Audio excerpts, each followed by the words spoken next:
Well, like you had already spoken about, this two Russian fighter jets, they flew up to an MQ-9 Reaper drone over international waters west of Crimea. They were trying to disrupt it for about 30 minutes. And then they ended up colliding with it and striking the drone's propeller. And then that, of course, forced the U.S. to bring it down. So some are saying this is some sort of aggressive action by the Russians. It's probably coercive signaling.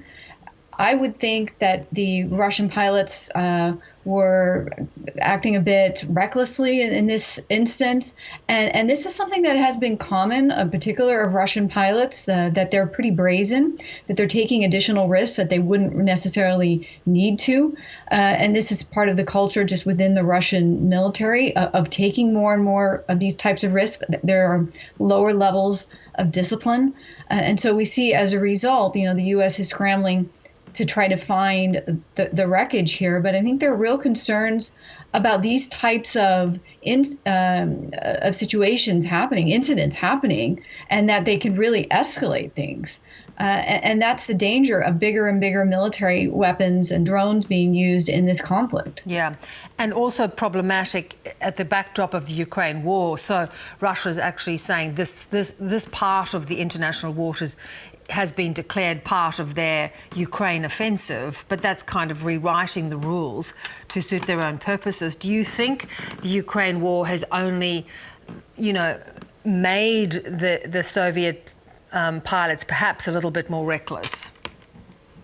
Yeah, I do think that's happened. I mean, some of this has to do with the fact that Russia has been doing poorly in the conflict. The conventional methods of war haven't been working very well. So they've been engaging in all different types of tactics, whether that be psychological forms of war or flirting with the idea of nuclear war, or engaging in this game of chicken, of pushing things to the absolute brink of war, trying to provoke the U.S. while also saying publicly, at least the Russian ambassador to the U.S. said publicly, we don't want to get in a direct confrontation with the U.S. But I think this is a form of signaling to the U.S. That it wants to expand its sphere of influence, and that though the U.S. drone was flying over international waters, that Russia will go after any kind of aircraft or drone in this instance that they feel is aiding Ukraine. And actually, according to international law, Russia has the right to do so, and that's why the U.S. was able to state, they couldn't say it was unlawful. They could say it was reckless and it was a provocation, but they couldn't exactly say it was unlawful. And that's where this war seems to be going, to these very dangerous interactions between, two superpowers. And it was the first time that you had a Russian jet interact with a NATO entity and lead to it being shot down since the war started. And so we're entering possibly a more dangerous phase. Yeah, so let's look at that possibility. If there were serious miscalculations, what could eventuate?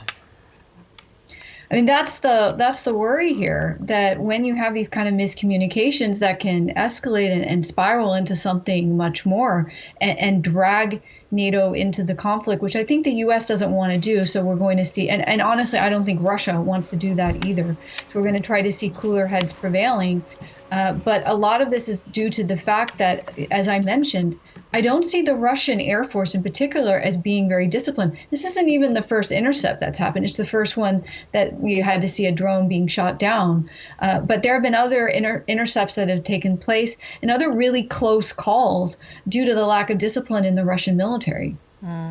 And Natasha, just one final thing. You did talk about them, the race to recover this, but given the waters that it had to come down in, is there a chance that they can recover? There's very sensitive equipment. Yeah, and that's really difficult to know because of the sensitivity of the equipment, because of the intelligence that Russia could gain if they're able to access the equipment. The U.S. government has been very secretive about whether or not they've been able to access any of it, recover any of it. They don't want to provide too much information about where they think it may have landed exactly, because it really is a race to try to recover this equipment quicker than the Russians do. Great to talk as always. Thanks so much. Nice talking to you too.